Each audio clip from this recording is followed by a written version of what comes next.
but we're not going to be here in the 2030s communicating and using computing devices that are exactly the same as what we have today. And someone has to build that and believe in it.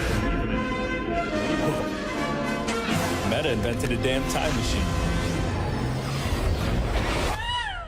Hi, Nora. Daddy's calling from the future. I'm wearing these amazing AR glasses that you'll probably use when you grow up.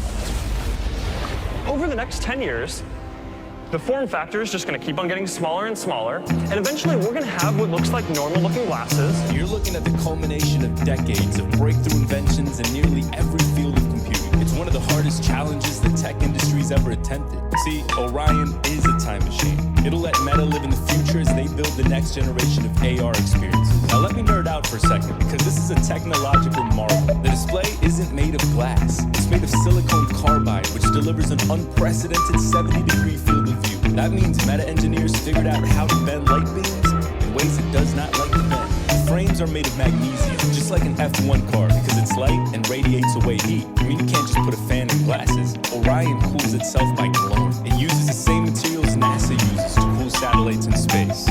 You have to be absurdly determined to build something like this. But competitiveness runs deep around here. Mark wouldn't even let me beat him at Pong. But then, of course, the full vision is you just have like a full field of view, holograms where, we're having this conversation in the future and like I'm sitting on your couch next to you as a hologram and we're just there and we have this full sense of presence. Here we are. Oh yeah, forgot to mention, large holographic displays. The real world is our canvas. Our experiences shouldn't be limited to glowing rectangles.